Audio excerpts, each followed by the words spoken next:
As Emerson said, you become what you think about most of the time. Earl Nightingale, in his Strangest Secret of Success, simply said that you become what you think about all day long. In computer language, they have an expression, GIGO, which means garbage in, garbage out. But it also means good in, good out.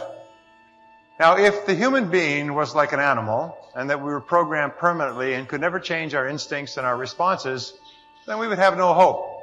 But the good news is that everything that we have learned, we can unlearn. That everything that has been programmed into us can be deprogrammed and can be overridden with new programming. I can't emphasize too much the importance of describing your goal in detail. If it's a beautiful new home, get the actual plans, or at least an elevation drawing of the home.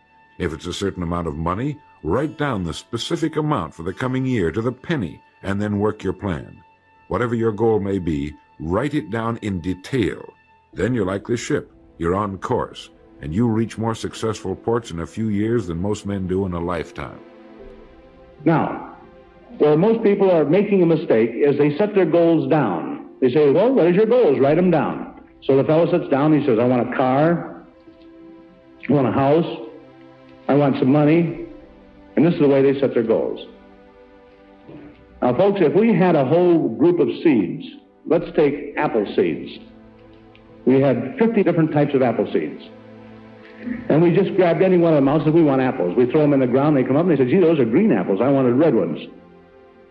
Well, that's because you just picked any type of an apple seed. You didn't describe it. So we must learn to define. Now, you've heard of the word of visualizing, that you have to learn to visualize things.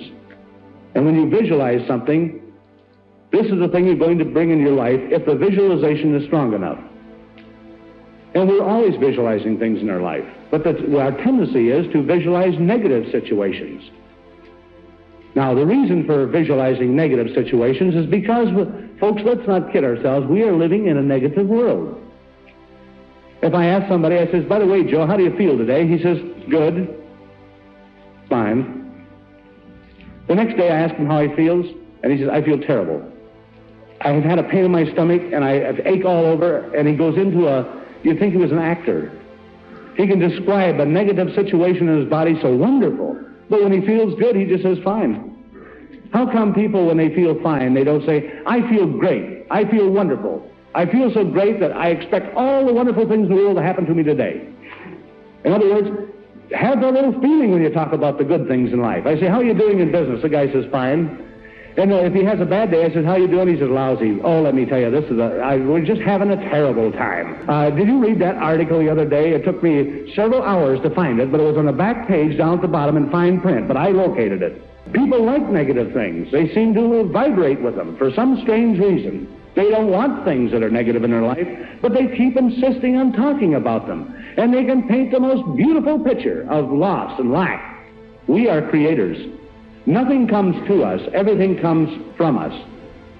And everything that you have in your life is exactly what you designed. The dress you're wearing, the coat you're wearing, the neighbors you got, the friends you got, is that everything we attract is what we are. And what I am speaks so loudly, I cannot hear what you say. And what you are speaks so loudly, I cannot hear what you say.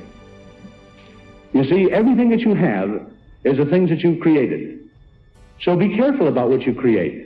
Be careful. It's hard to visualize a thing. We have to learn to describe things. Now, I'm going to go through a description of a thing because this is very important in your lives, folks. Please listen and please try to remember what I'm saying. You can change your life that quick into everything wonderful. You can have everything wonderful happening to you if you use these basic, simple little things. It didn't improve when they stopped the lights. That's a problem. That's an addiction. If you're sitting in a meeting with people you're supposed to be listening to and speaking, and you put your phone on the table, face up or face down, I don't care, that sends a subconscious message to the room that you're just not that important to me right now, right? That's what happens. And the fact that you cannot put it away is because you are addicted. I do this with my friends. When we're going out for dinner and we're leaving together, we'll leave our cell phones at home. Who are we calling? Maybe one of us will bring a phone in case we need to. But if you don't have the phone, you just kind of enjoy the world. And that's where ideas happen. The constant engagement is not where you have innovation and ideas. Ideas happen when our minds wander and we go, and you see something, I bet they could do that. That's called innovation, right? But we're taking away all those little moments. You might want to write this down. The victim loves entertainment, the leader loves education.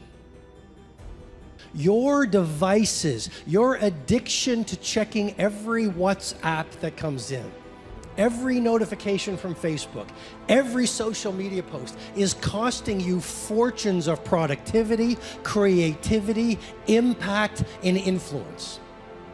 Every genius has one thing in common: extended periods of time away from distraction and interruption. So when you get away from distraction and interruption and you focus on that one skill or that most important project, the neural pathway gets stronger and stronger. And the more you practice the skill, the more that neural pathway gets isolated. Now, when it gets isolated through deep practice every single day in an undistracted environment, oligodendrocytes get triggered and they release a fatty tissue called myelin.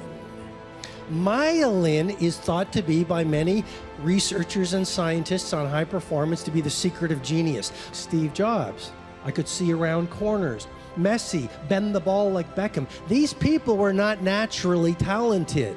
They stripped away distraction. They developed a monomaniacal focus on mastery. They did it over an extended period of time. And what happened? Their brain kicked in to create a pharmacy of mastery that every single one of you in this room has. It has never been so easy to spend the best hours of your days chasing distractions. You want to be a great leader? Here's one line to think about. You can be distracted or you can get epic work done. You can't do both. So, programming your mind for success, the psychology of becoming says that you are in a constant state of becoming. Each one is in a continuous state of growth and change. And you're continuing moving forward, and you're growing and changing depending upon the information that you're taking in.